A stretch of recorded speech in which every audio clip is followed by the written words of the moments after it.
அனைவருக்கும் வணக்கம். நம்ம கேப்டன் விஜயகாந்த் அவர்கள் இறந்த அன்று கருட பகவான் வந்ததை பற்றி நான் என்னுடைய யூடியூப் சேனலில் ஒரு வீடியோ பதிவிட்டிருந்தேன். கொஞ்சமாக 4 பாகமாக வெளியிட்டிருந்தேன். நிறையா பேர் அதை ஒரே வீடியோவாக பதிவிடுங்க அப்படின்னு சொல்கிறதுனால இதை மறுபதிவு செய்கிறேன். கேப்டன் விஜயகாந்த் அவர்கள் இறந்த அன்று கருட பகவான் வந்தது மிக சிறப்பானது, ரொம்ப விசேஷமானது. இப்போ பொதுவாகவே ஒரு கோயிலில் நம்ம கும்பாபிஷேகம் பண்ணுறோம். அப்போ என்ன பண்ணுவோம் அப்படின்னா, அந்த கருட பகவான் வந்தால் தான் அந்த ஆலய கும்பாபிஷேகமே முழுமையாக நிறைவடைந்த மாதிரி நமக்கு ஒரு பலன். ஏன் அப்படின்னா, நம்ம யாகசாலையில் பூஜை செய்து அந்த கோபுரத்தில் தண்ணி ஊற்றையில் போய் நிற்போம். எல்லா சுவாமிக்குமே ஒவ்வொரு மந்திரங்கள் இருக்குது. காயத்ரி மந்திரம் அனைத்து தெய்வங்களுக்குமே இருக்குது.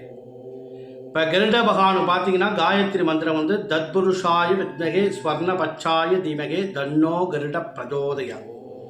இது கருட பகவானுடைய காயத்ரி மந்திரம். இந்த மந்திரங்களை சொன்னால் நம்ம ஒரு ஆலய கும்பாபிஷேகம் பண்ணுறோம்னா கண்டிப்பாக அந்த இடத்துக்கு கருட பகவான் வருவார்.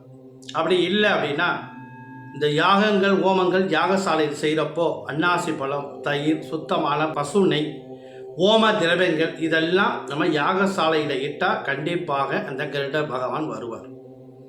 ஆனால் நம்ம கேப்டன் விஜயகாந்த் இறந்த அன்று கருட பகவான் வந்தது மிக சிறப்பான நல்ல பலனை கொடுக்கும்.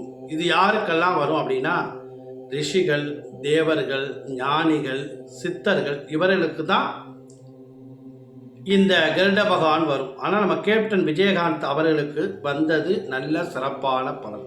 ஏன் அவருக்கு வந்தது அப்படின்னா, நிறையா தான தர்மங்கள் செஞ்சிருக்கார். பொதுவாகவே நம்மெல்லாம் தான தர்மங்கள் செய்கிறது நல்ல சிறப்பான பலனை கொடுக்கும். நம்மளுடைய கேப்டன் அவர்கள் நிறையா தான தர்மங்கள் செஞ்சிருக்கார். அது மட்டும் இல்லாமல் நம்ம எது கொடுத்தா போதும்னு சொல்லுவோம் அப்படின்னா, சாப்பாடு மட்டும்தான் நம்ம போதும்னு சொல்ல முடியும். அந்த அளவுக்கு நம்ம கேப்டன் விஜயகாந்த் அவர்கள் அன்னதானம் நிறையா செஞ்சிருக்கார். இதனுடைய பலன் அவருடைய செஞ்ச புண்ணியங்களுடைய பலன்கள் இதெல்லாம் பொறுத்து தான் கண்டிப்பாக அந்த கேப்டன் இறந்த அன்னைக்கு கருட பகவான் வருவார். நம்ம ஆலய கும்பாபிஷேகத்துக்கு கருடர் வந்தால் மிக சிறப்பான எப்படி நல்ல பலன் உண்டோ அதே போல் நம்ம கேப்டன் விஜயகாந்த் இறந்தது அன்று அந்த கருட பகவான் வந்தது நல்ல சிறப்பானதாகும்.